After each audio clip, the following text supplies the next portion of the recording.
He is so cute, you thought when you first laid eyes on your dog. And, yay exclamation mark, he seemed to like you too.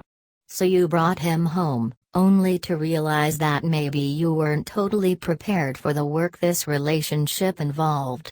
Well, your mom was right. Again, owning a dog is a big responsibility, from training to feeding to keeping it stress-free.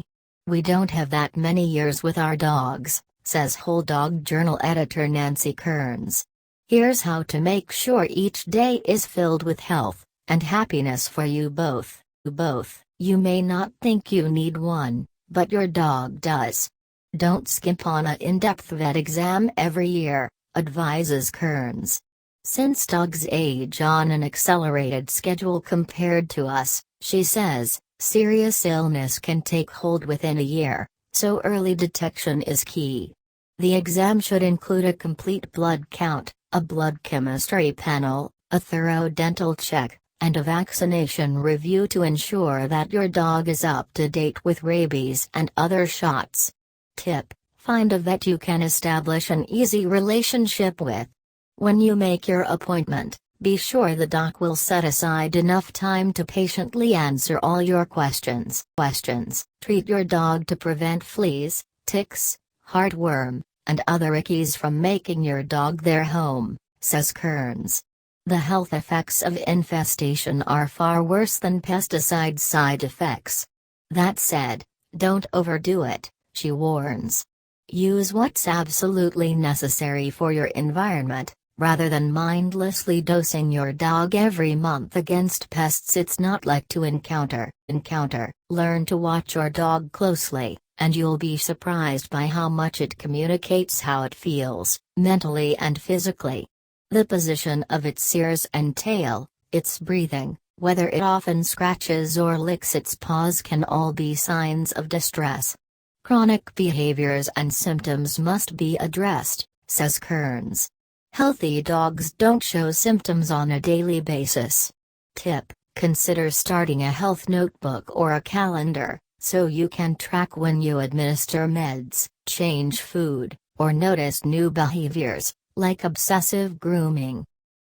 Nutritious mass-market food abounds, says Linda Case, author of Dog Food Logic, but some of the best products come from smaller companies that make food in their own U.S. facilities. Sure, you can feed your dog on 15 cents a day, but making the investment in higher-priced food, say at a few dollars a day, can mean the difference between giving your dog chicken and serving it ground chicken heads.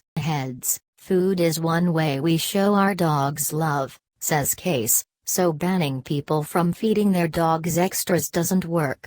Even so, just as you can't afford the effects of too many snack sessions, neither can your pup. Limit food beyond what's in your dog's daily diet, including that tiny bit of leftover salmon from your plate and even draining treats, to no more than 10% of its calorie need, Case says. Tip: make training treats small enough so your dog can down them quickly and delicious enough that they'll count as a real reward. What's true for humans is also true for dogs. Of-the-moment food regimens, like the wolf diet, raw food craze, or grain-free eating, aren't worth the money or time. Yes, they can provide balanced meals, and thus aren't harmful, Case says, but there is no demonstrated evidence of their health benefits over other more standard diets. Tip: want to provide your pooch with raw food? Be sure it's pasteurized to ensure safety. If you think your dog is too skinny, it's probably the right weight, Case say.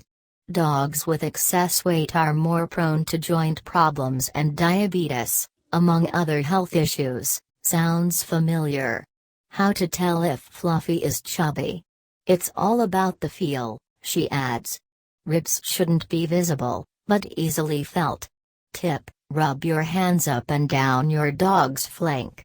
You should feel the ridges of its ribs without having to push in to find them. Yes, puppies are a bundle of energy, but even they need disciplined exercise like leash walks.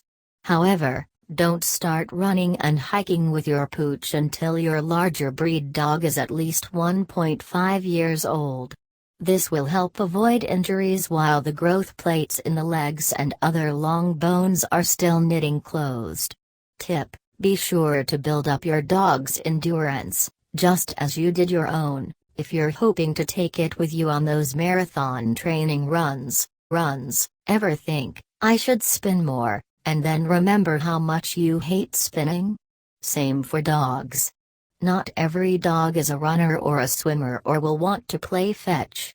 In fact, says Case, if you haven't started your dog swimming before the age of 1 or 2, it's not going to like it even if it has webbed feet. There are many more owners who want their dogs to swim than there are dogs that want to get in the water.